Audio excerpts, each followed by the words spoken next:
Hello, welcome back to the Creative Dimension Trust Online Workshop. I'm Rene Gonzalez, your painting tutor for today. Today, I'm going to finish painting the transcription we started last week. So I hope you all enjoy painting and have your painting materials ready. Before we do that though, I want to touch on something we stumbled upon in the previous lesson, and that's the concept of subject. Subject is what specifically you are representing, while theme, like we spoke about last week, is an opinion expressed on the subject. So for example, a writer may choose the theme of war and their personal opinion that it's bad and a curse for humanity. And in turn, their subject could be a scene where we see soldiers fighting each other in a battlefield. So if the theme of the Titian painting that we've been looking at and transcribing, if the theme for that painting is classical mythology or love at first sight or passion, then the subject would be the first meeting of Ariadne and Bacchus, where we see the scene play out. It's like the difference between what is it about and what do we see. So that's the two things. Okay, so now I'm gonna share my screen to show you a painting we briefly saw in the first lesson. It's one of my works that can serve as an example of theme versus subject. For this painting called The Common Project, the theme is the project of building modern civilization as a vehicle to move towards democracy and equality. The subject would be the 7 portraits of characters that represent science, law, journalism, and art, surrounded by a space, structures, and objects symbolic of these institutions.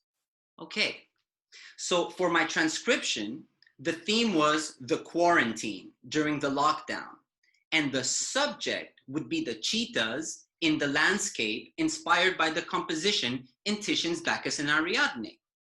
So, speaking of the transcription, let's now go back to finishing our painting. So I hope you're all ready. Okay, so moving into the foreground section of my painting, the first thing I'm going to do is try and get rid of the white canvas or paper like I'm using in this case. And that way, separate the white clouds from what's in front of my composition. As you can see, I'm applying green and spreading it by simply dipping my brush in a bit of water and trying to quickly drag the pigment across the surface. There's a bit of variety of greens on my palette. It's just nice to play around a little with different tones. This helps create a feeling that it's not just a flat color on top of the drawing, but instead textured surfaces for the objects and spaces depicted. As I'm painting my first layer here, I'm not too fussed about details or accuracy. I'm going to avoid painting the cats for now and just focus on the landscape for a while, only using the green pigment as a base for the landmass. Later on, I'll add some textures and expand the color palette when I'm applying a bit more detail to my design. So for now, you can afford to be a bit looser. Of course, I chose to color inside the line of my design, but if you prefer to push your expressiveness and painterly textures, feel free to do that. And because the paint is soft and watered down here, I'm not worrying too much about defining the different sections of the foreground. I just want to try and cover most of it, simply to separate it from the background so I have a block of different distinguished segments from each other. Because I know I'm going to be editing and detailing the design moving forward, for now I just repeat the same pattern of applying a bit of pigment, and consequently I just add a bit of water to spread it so that this initial layer is very thin and soft.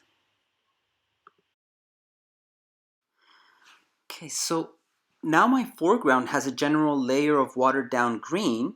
I'm going to introduce more colors and give some elements more attention.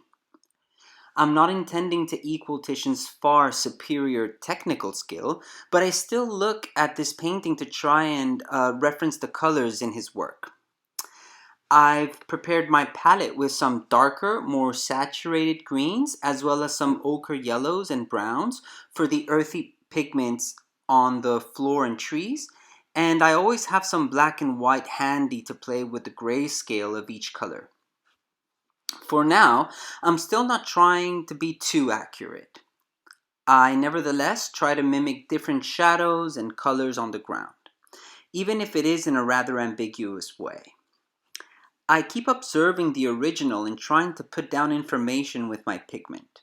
You'll notice that at this stage, most of my paint is diluted with water as I'm still trying to be subtle, leaving the bolder mark making for later stages. Looking at the beautiful texture in Titian's trees, I'm going to prime some patterns with white paint or primer in order to apply a glaze on top once it dries, so that the shapes I'm laying down come out from under the glaze. The same way we did with the clouds in last week's lesson. I'm not adding any water here as I need the paint to be thick. I even apply a second layer of white once it has dried to make it more resistant to the glaze I'm going to apply. In order to let the white dry, I'm just going to work a bit on another area. This is where Titian's crowd of fairy tale creatures would be, so I can just speculate and use my imagination to fill this space. I'm just applying some darker paint to mimic shade, and it's probably safe to apply my glaze at this point, as the white has probably dried. I think it's important to be mindful of how using saturated pigments out of the tube can sometimes feel a bit jarring or even perhaps amateurish. So try to get some nice grays or pastels by adding either black, white, or grays to your pigments, or perhaps other colors to get new, different colors. I use a little bit of the leftover brown on the other trees as well to create a bit of an echo, but I like that they're not all the same blocky color. Next, I'll just try to simulate the wooded area in the middle plane between my foreground and the background mountains. Usually, things in the foreground will have the most detail, as our eyes see what's closer with better definition, so I can be a bit looser the further back things are depicted. I try to create contrast between the different planes of space as well, so they don't just blend into each other. I use some variety of green shades, again, so it's not all just one block of color, and giving a feel of a more diverse wooded area, sometimes with light thin layers, sometimes darker, more saturated pigments. And you can tell I'm trying to gauge Titian's composition for some of this, as I hesitate and concentrate to mimic the space in Bacchus and Ariadne. Now that I've laid down a thin layer of paint on the great majority of my surface, I'm going to be coming back to the immediate foreground to start applying a bit thicker paint to blend colors into each other in a bit of a more pasty, textured manner. This application of viscous but not too watery paint is like the fading technique we saw in our first lesson, where you drag the pigments into each other instead of just letting watered down colors bleed into each other. This makes for more expressive marks. And again, I'm doing the best I can to map down the shape of the floor by both looking at Titian's painting and trying to imagine how the geometry of the ground surface would look like. These are difficult things to achieve, but trying is the only way to start, and practice will help you master the technical aspects of constructing images in your own paintings. As I've arrived at this stage of the painting, I'm able to observe more and more details in Titian's Bacchus and Ariadne, like how the water seems to be washing ashore at Ariadne's feet. So I'll try to do that in my painting, putting some blue pigment on the bottom left, and then I continue with some more fading effect to transition into the foreground floor once again. The more my painting is built up, the more I apply less diluted pigment to create more expressive textures. I'm going to start using darker colors as well to define shadows and just give a sense that the closer things are, the more saturated they get, as colors fade and become blurry at a distance. So things in the front will generally pop out and feel more defined. Because of this, we see that I've covered most of the light green in the closest plane, kind of where the cheetahs are standing, to distinguish it from the middle land masses behind it. And though it's slightly ambiguous, there are some clear indications in Titian's painting that the light in the composition seems to be somewhat coming from the left of the landscape, so my shadows will skew to the right. And as I define the shadows cast by the felines and the trees, I try to mimic grass texture as well, simulating the forest floor a bit and give the ground some more detail. And now, moving to the protagonists of the piece, I'm finally going to paint the cheetahs. And with some slightly watered down ochre yellow, I start to color my first cheetah. And because I want them to feel slightly different, I'm just focusing on one character at a time. Hopefully, this will make them seem like different individuals, despite the fact that they are very similar. All the hard work was done in the illustration process. So at this stage, when I go over the animal print, I don't have to calculate and focus so much, meaning I can create looser, more organic looking marks in a faster, more expressive manner. Here, I'm not really thinking about the volume or structure of the image. In my mind, I'm just painting over a flat illustration and focusing on the marks, trying to feel them, making stylized shapes and just enjoying filling them in with my dark brown pigment in a natural, instinctive way.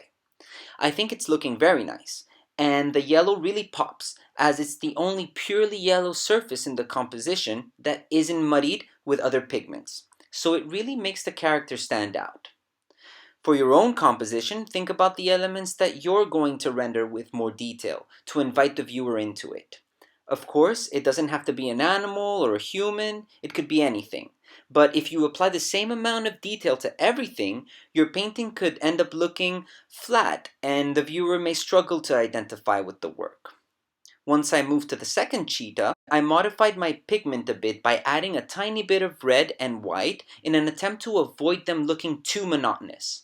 Mostly because in this case, there isn't really other characters to pull focus, so we want them to be as visually interesting as possible for this short painting exercise. And I've also created this dark grayish pink for the spots on this second cheetah. So I'm just gonna fill those in now.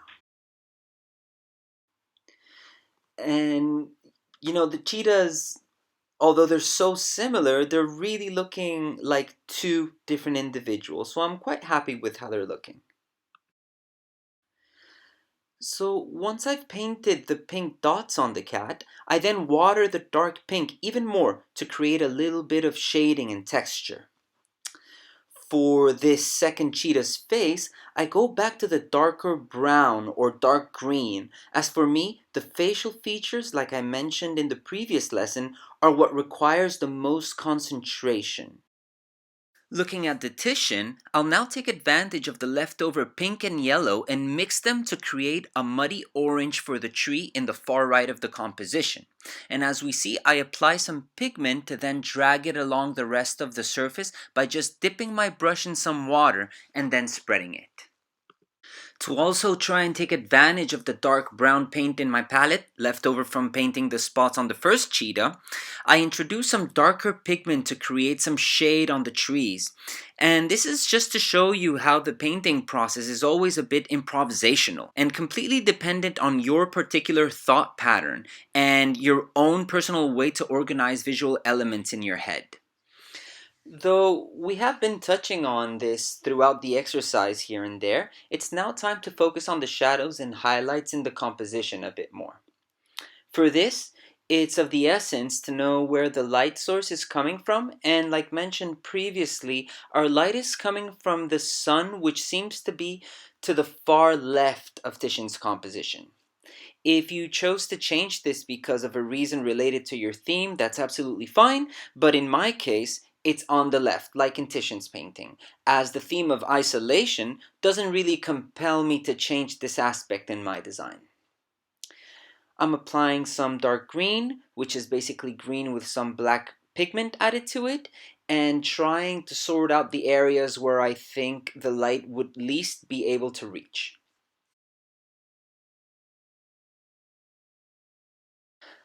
I dilute my pigment quite a bit more the further back objects are because, like we've been saying, things become less saturated with distance. And it's a way to avoid the space looking flat. I especially like how the diluted green blends with the orange tree, creating this layered and muddy section. I didn't particularly plan this, but it's a great example in happy accidents and how artworks seem to have a life of their own, as it's hard to fully predict what a painting will look like once you've finished it. I will also try to start distinguishing the foliage on my trees from the light green in the middle planes behind them. So I'm just going to start applying different tones and pigments to the foreground trees. A little bit of yellows and watered down dark greens and browns, just so the eye isn't too confused from what's behind and what's in front in our spatial structure. I've noticed that the texture I had tried to create on my foreground trees has been lost quite a bit, so I'm going to go back into it to make it come out once more. And because I did it once before, this time the priming layer of white should be even stronger. And it's definitely worth it, as the trees are another focal point the eye will tend to wander towards in this particular composition, in my opinion. Paintings need to be slowly built up, and you won't always get the results you want from the start. So sometimes it's important to step back and resolve things in your head before going at it again to get the result you're looking for. So I look at the Titian again to get a loose inspiration on the shape of the texture I'm trying to create and go over the tree once more. This time, when I'm glazing the primed surface, I'll try to be more subtle in the areas I think the sunlight would be directly hitting the tree trunk, so the texture doesn't get lost like before. But as you'll have noticed, some areas are even darker, and the tree is becoming more detailed and realistic as tones within it fluctuate from darker to lighter. And this time, I'm much more satisfied with the textured effect. I really like how the tree trunk goes from darker at the top and fading to lighter tones at the bottom because the leaves at the top block the light. Now, to go into the space with some highlights in the foreground, I'm going to create lighter pigments with greens, grays, and lots of white. And I'm not going to add much water, as I need the paint to be thick so it can cover the dark tones on the paper. And looking at the original as reference, I'm going to paint on some grass, weeds, and plants with my brighter pigments, with a higher level of detail than the expressive marks simulating the ground floor in the previous layers of pigment underneath. These bits are very fun to do, but they still require focus, as you can easily overdo it. So, when you're going to be working on your own artwork, try to get a feel for what it is that you think your composition needs to have the most balance and to not be too saturated but not too bare. And that way you can try and get the best out of your composition. And personally, like the later stages is really my favorite parts where you get to just fill in everything with tiny details and make everything just kind of crisper and more organic. Something else I feel has been lost is the clouds. So it's finally time to go back into them as they too have shadows and highlights. For this, I'll be using pure white for the highlights, as clouds are one of the few things in nature that are so clear, and paint is blue for the shadows, which is basically blue with black mixed in, to create the shadows in a way that is cohesive with the blue sky. Looking at the sky in the original, I try to sort out which areas are brighter and just reinforce them with my mostly undiluted white. because the clouds already have a few layers. This extra layer will easily take, so I don't need to overdo it. So I'm not going over the whole thing. It's just sorting out which areas need to stand out and apply some highlights on them. And for the shadows, without wiping the white from my brush, I just scrape some dark blue from my palette so that when I apply it onto the surface, I'm creating the fading effect once more, where the edge I paint is darkest and it fades into the white with the gesture I make with my brush. These details are very fun to make, but it may take some practice to get them right, the precise way you want them to look. As I want the edges to look darker, I make sure not to go over them once they've been applied the first time, because anything I go over more than once will immediately become gray. So now I'm going to go into the middle ground, and I'll start by glazing one of the land masses with a yellowish green. And in this case, I didn't add as much water as in previous glazes, so it becomes a bit of a more uniform block of color. I don't know if you're able to tell, but there are basically three large middle planes of land masses between the foreground and the background mountains. And I feel they need to be distinguished from each other, as well as feeling I want the tones on them to be less defined than the foreground shadows and highlights. At this point, most of what I'm doing is intuitive and improvisational, and we see that the middle ground landmass that is furthest away, I decided to do gray. And we're almost finishing our design by now. And I'm just looking at Titian's to make sure it coincides with the original design a bit. Okay, so now that my landscape is complete, the last thing I need to do for the final touches in my painting is go back into my cheetahs to bring the effect of the light to them by adding shadows and highlights. I firstly separate them from each other with a dark green, very watered down glaze, and then quickly dilute it into the rest of the body of the animal on the right. This is the shadow that the cheetah on the left would cast on it, but it very nicely adds some volume and texture. And I add some shadows here and there as well. And moving on to some highlights, a light yellow will effectively be a color that separates them from the background. But again, this is where I am trying to be extra careful not to ruin the facial expressions. So I concentrate on Titian's painting to try and get it right. And as this is the very last thing I'm doing, I'm moving from dark to light using two different paintbrushes to fluctuate from the highlights to the shadows as I apply the final details on my painting. I barely touched the cheetah on the left, as I like that one to just have that saturated yellow it started with.